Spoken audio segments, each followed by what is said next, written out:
Hii taarifa inasema hivi na imeandikwa na Al Arabia. Inasema hivi: maendeleo yanafanywa kati ya Irani na Omani kwenye mlango wa bahari wa Hormuz na tunatarajia makubaliano ya hivi karibuni. Taarifa hii ya Al Arabia imemnukuu afisa wa Marekani akizungumza na Reuters Ijumaa. Anasema afisa huyo, kuna maendeleo kati ya Oman na Irani kwenye mlango wa bahari na tunatarajia makubaliano hivi karibuni, alisema afisa huyo. Mara tu makubaliano yatakapotangazwa kurejesha meli za kibiashara bila vikwazo, Marekani itaondoa kizuizi chake cha bandari za Irani, afisa huyo alisema. Kama kawaida, hatua za Marekani zitaendelea kuzingatia utendaji na kuhusishwa na utekelezaji wa ahadi zake za Irani, afisa huyo alisema. Sasa chukua hiki ni ambacho kimesemwa hivi sasa, nenda kaangalia nilichokisema kuanzia jana asubuhi. Nilipigwa tu na surprise mimi na tangazo la Mecca Agreement, kwa sababu nilitegemea kuwa kile nilichokiona asubuhi au kile kilichokuwa kinaendelea katika mazungumzo ya pande nyingi na hata simu ya Abbas Araghchi na waziri mkuu wa Pakistan ilikuwa ni katika mwendelezo wa kutatua hili tatizo, ila tukapigwa na surprise ya tangazo ambalo hata kwenye nchi zao walizotoka hata watu wao wa karibu walikuwa hawafahamu kama kutatoka na tangazo la Mecca Agreement ya Pakistan, Saudi Arabia na Uturuki. Imekuwa surprise. Afisa huyu anathibitisha kile ambacho nilikisema kuanzia juzi kuwa Marekani amekabidhi mazungumzo kwa washirika wa Mashariki ya Kati, lakini hakuna mazungumzo ya Marekani moja kwa moja. Kwa hiyo ni kama vile washirika wa mgogoro au majirani wanaotatizika na mgogoro wa Ghuba waliamua kuwa sasa wao wanataka walitatue tatizo wenyewe.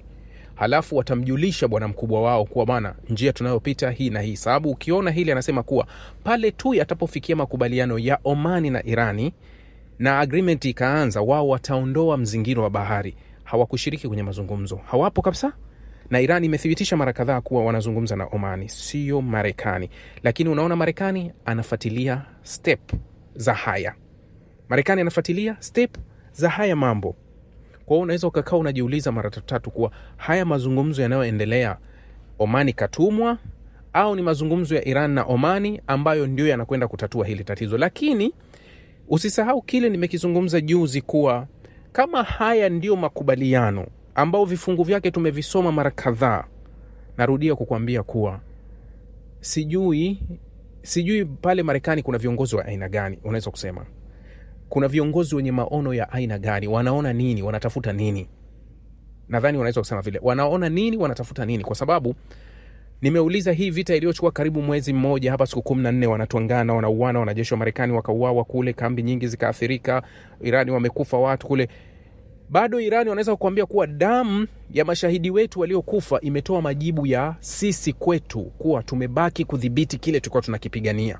Sasa niulize upande wa pili wa Marekani, vurugu za kudhibiti Hormuz ambazo zilizalisha vurugu za siku kadhaa na athari ya masoko ya nishati duniani zimetoa majibu gani? Hamwezi wote kushinda, sawa? Hamwezi wote kushinda. Lakini upande wa Marekani wamepata nini katika hizo vurugu? Manake kuna watu wakwambia Irani kapoteza viongozi, watu wengi wamekufa. Hiyo ni tathmini ambayo unaweza kutoa athari za vita. Lakini malengo ya vita na kutimizwa kwa malengo yametimia kwa kiwango gani?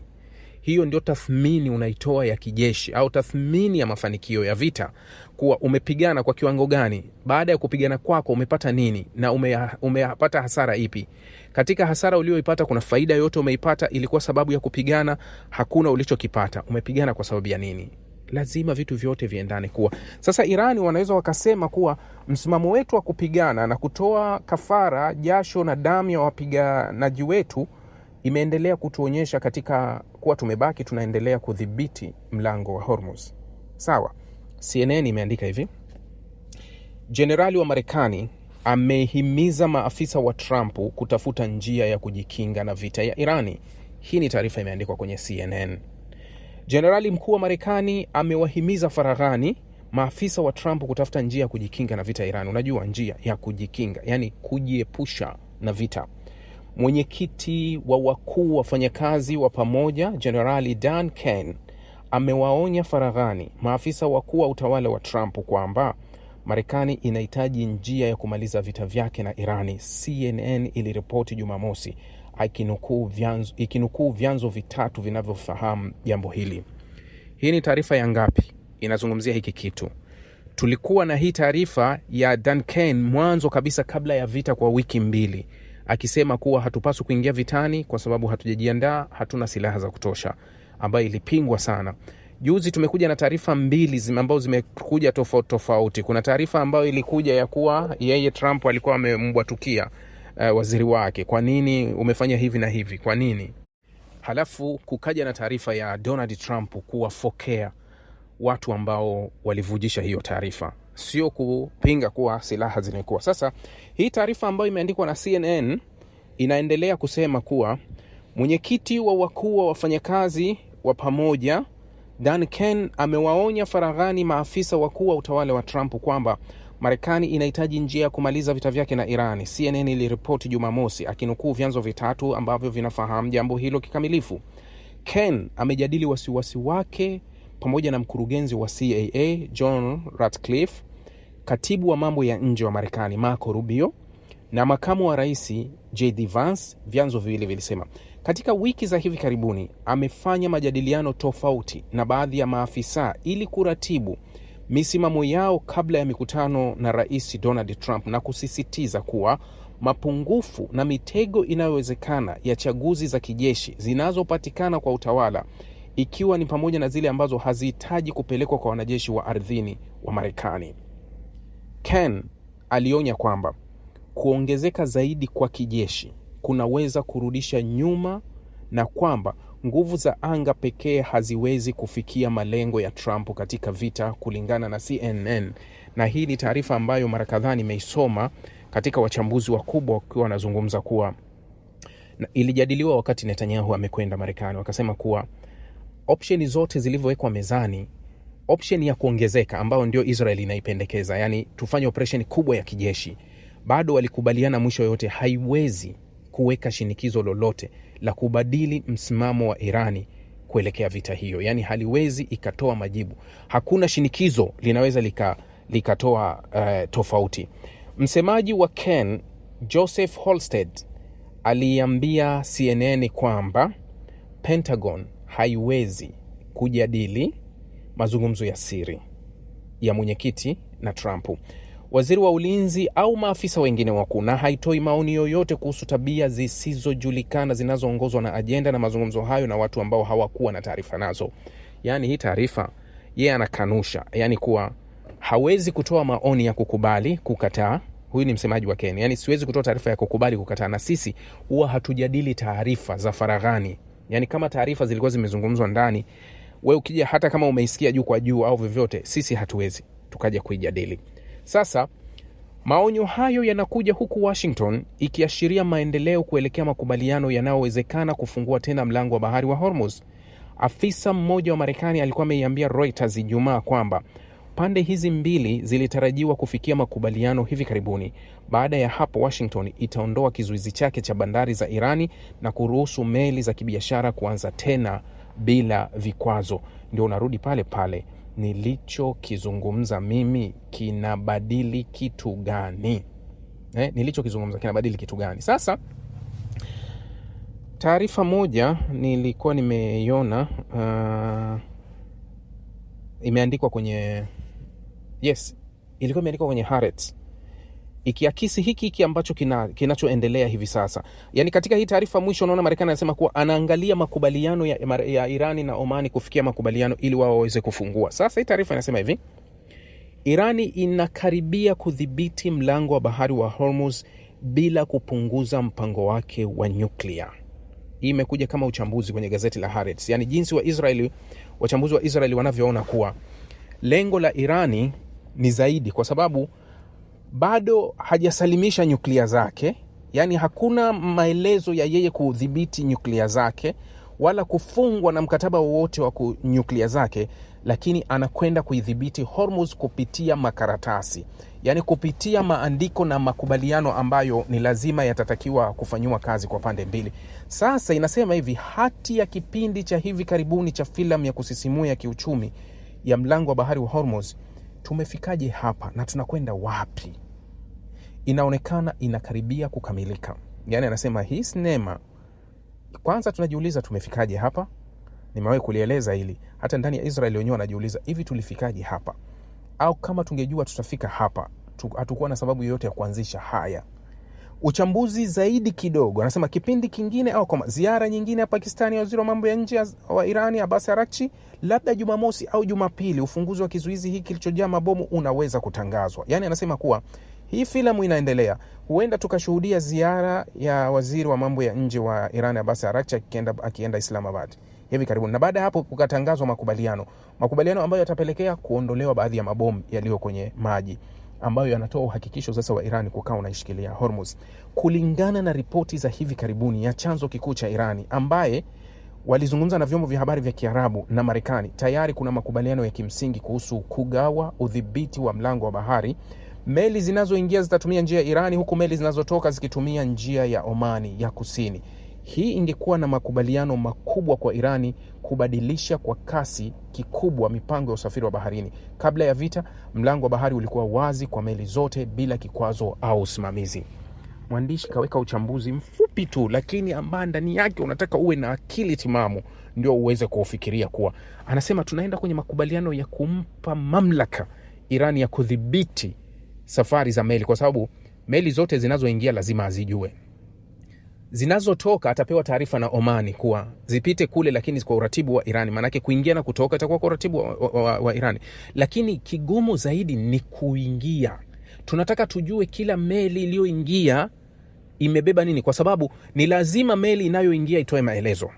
Tulichobeba hiki kinakwenda sehemu fulani, tunabeba hiki kinakwenda sehemu fulani. Yani jinsi ambavyo unaweza kusema kuwa hiyo imeandikwa kwa hiyo.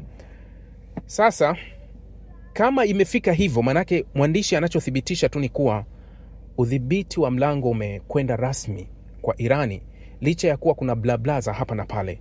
Sasa anasema inakwenda kwa Irani kwa sababu kabla ya vita mlango ulikuwa wazi na ulikuwa haukontroliwi na yoyote. Meli zilikuwa zinaingia na kutoka bila shinikizo lolote. Lakini leo, kabla hajaweka makombora yake ya nyuklia kusema yatakuwaje, kuwa tayari kaisha dhibiti Hormuz, maana yake tatizo limeongezeka. Sio lile walitaka kulitatua. Tulitaka kutatua tatizo la nyuklia, kudhibiti nyuklia za Irani, lakini hatujui mustakbali wa nyuklia za Irani kwa sababu mazungumzo hayajafanyika.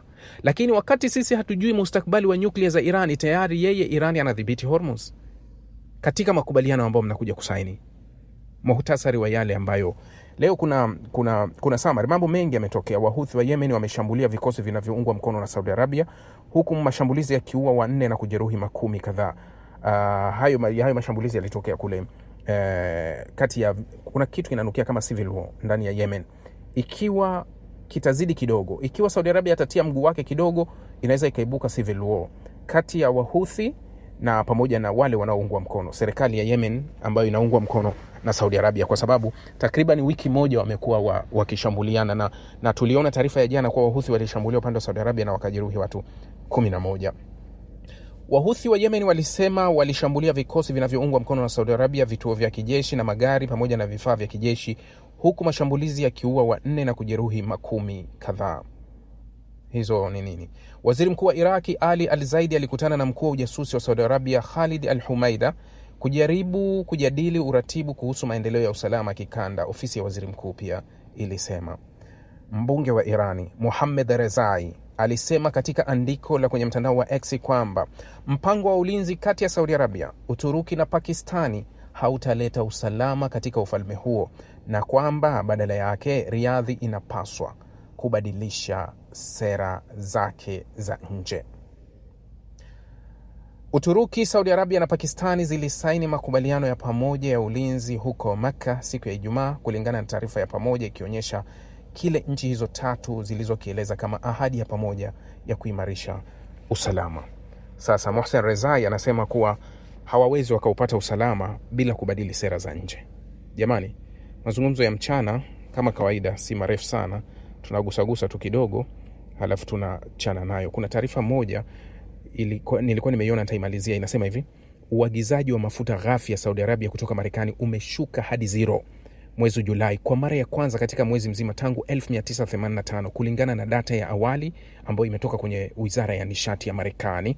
Kupungua huku kunakuja baada ya miezi kadhaa ya usumbufu katika mauzo ya mafuta Saudi Arabia uliosababisha na mzozo kati ya Marekani na Irani ambao wenyewe ulivuruga mtiririko wa mafuta ghafi kupitia Ghuba na kusababisha kufungwa kwa mlango wa bahari wa Hormuz.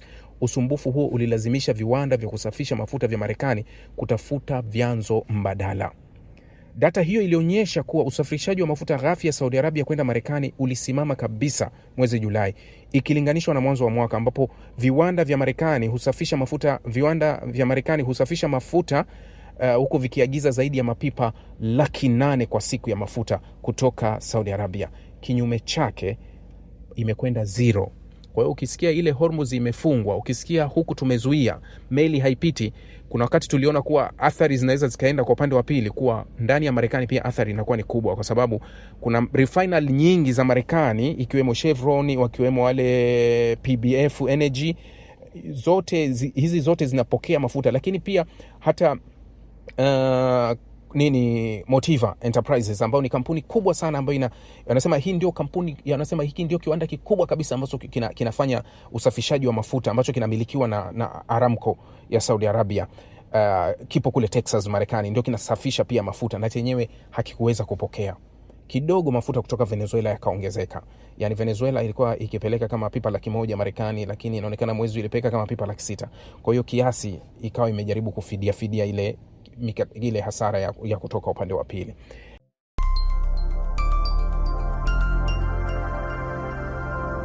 Rahby Digital, haki na ukweli.